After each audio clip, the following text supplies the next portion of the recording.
जय मसीह के दोस्तों 2024 के कुछ ही दिन, कुछ ही पल और कुछ ही समय बाकी रह गया है। उसके बाद हम इस 2024 को वापस कभी भी नहीं देखने पाएंगे। यह भी एक पास्ट में तब्दील हो जाएगा, यानी कि इसकी भी समाप्ति हो जाएगी। जिस प्रकार परमेश्वर के वचन भी हमें सिखाने की कोशिश करते हैं सब हफ्ते में कि हर एक बात का एक अवसर होता है और प्रत्येक काम का जो इस पृथ्वी पर होता है, इस आकाश के नीचे पृथ्वी पर होता है, उसका एक समय होता है। इसी प्रकार दोस्तों इस 2024 का भी समय समाप्त हो जाएगा और हम चाह कर भी इस 2024 में अगर वापस आना भी चाहेंगे तो भी वापस नहीं आने पाएंगे और हमारे पास सिर्फ और सिर्फ रह जाएगा पछतावे के अलावा कुछ भी नहीं दोस्तों।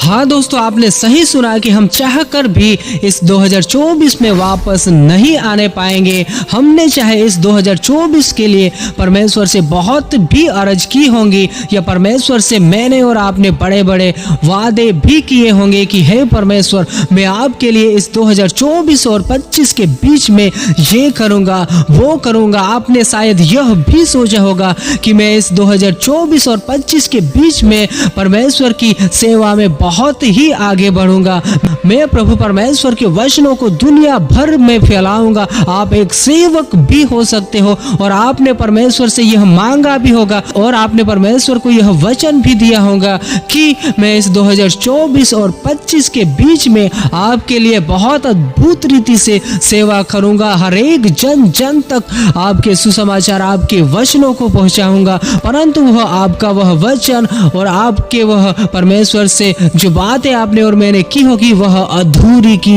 अधूरी रह गई होगी। और दोस्तों आप एक ऐसे भी मसीही भाई बहन हो सकते हो कि मैं इस 2024 और 25 के बीच में आत्मिक जीवन में बढ़ूंगा या बढ़ूंगी, परंतु दोस्तों आप आत्मिक जीवन में नहीं बढ़े होंगे। आपने यह भी सोचा होगा कि प्रार्थना में मैं बढ़ूंगा या बढ़ूंगी, मैं आपका एक आराधक बनूंगा या बनूंगी। आपने बहुत ही परमेश्वर से ऐसे अर्जों को रखा होगा या परमेश्वर को वचन भी दिए होंगे इस 2024 और 25 के बीच में, परंतु दोस्तों आपके वह वचन जो आपने परमेश्वर से कहे होंगे वह अधूरे ही रह गए होंगे और आपको ऐसा लगता होगा कि शायद परमेश्वर भूल गया होगा उन वादों को जो मैंने परमेश्वर से किए थे, तो अब उसका क्या फायदा। तो दोस्तों अगर आप और मैं ऐसा सोच रहे होंगे तो हमें इस भ्रम से बाहर निकलना है, क्योंकि दोस्तों जो भी हम परमेश्वर से अर्ज रखते हैं या जो भी परमेश्वर को वचन देते हैं परमेश्वर के प्रति करने की, परमेश्वर से कहते हैं कि मैं आपके लिए ये करूंगा या वो करूंगा, परंतु अगर हम नहीं करते हैं और वह विजन को अगर हम अधूरा छोड़ देते हैं, तो दोस्तों एक बात ध्यान दीजिएगा कि ऐसे आने वाले समय में अगर हम परमेश्वर से अर्ज प्रार्थना करेंगे तो शायद हो सकता है कि वह अर्ज भी ना सुनी जाए। तो दोस्तों एक और सवाल उठता है कि आखिर हम ऐसा क्या करें कि आने वाले समय में, आने वाला साल जो आने वाले समय में हमारे जीवन में आने वाला है 2025 में, उसमें हम सफल मसीही भाई बहन बने। तो दोस्तों सबसे पहली जो बात होती है वह यह है कि सबसे पहले तो मुझे और आपको परमेश्वर के सम्मुख उन तमाम वादों को वापस कहना होगा कि परमेश्वर मैंने आपसे यह वादे किए थे, मैंने आपको यह वचन दिया था, परंतु मैं पूरा नहीं कर पाया या मैं पूरा नहीं कर पाई। आप बहन भी हो सकते हो। सबसे पहले तो आपको और मुझे पश्चाताप करना होगा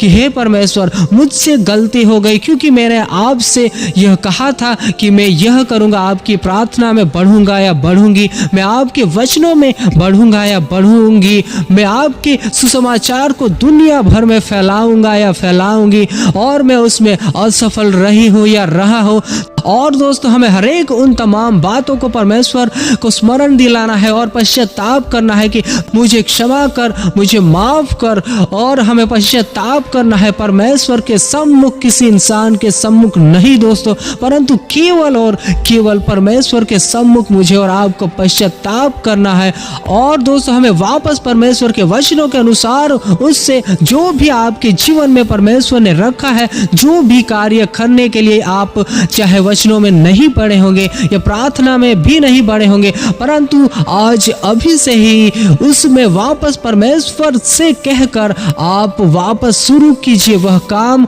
वह वचन जो आपने परमेश्वर से कहा था कि मैं आपके लिए ये करूंगा या वह करूंगा। क्योंकि दोस्तों आप एक परमेश्वर के नजर में एक खास व्यक्ति हो। परमेश्वर चाहता है कि आपके द्वारा परमेश्वर अनोखे कार्य को करने पाए। और दोस्तों हमें कभी भी हार नहीं माननी है, क्योंकि अगर दोस्तों हम उन वचनों से, उन वादों से मुकर जाते हैं तो उस प्रकार जिस प्रकार परमेश्वर का वचन कहता है कि जो भी व्यक्ति हल पर हाथ रखे और पीछे मुड़कर देखता है वह मेरे योग्य नहीं है, यानी कि परमेश्वर के योग्य नहीं है। अगर मैं और आप उन वादों से, उन सेवकाई से जो परमेश्वर ने आपके और मेरे जीवन में रखी है उससे मुकर रहे हैं, तो दोस्तों परमेश्वर हमसे जवाब लेगा और परमेश्वर हमसे प्रसन्न नहीं होगा दोस्तों। इसीलिए मुझे और आपको जिस जगह से मैं और आप गिरे थे या जिस जगह से मैंने और आपने हार मानी थी, उस जगह से हमको पश्चाताप करना है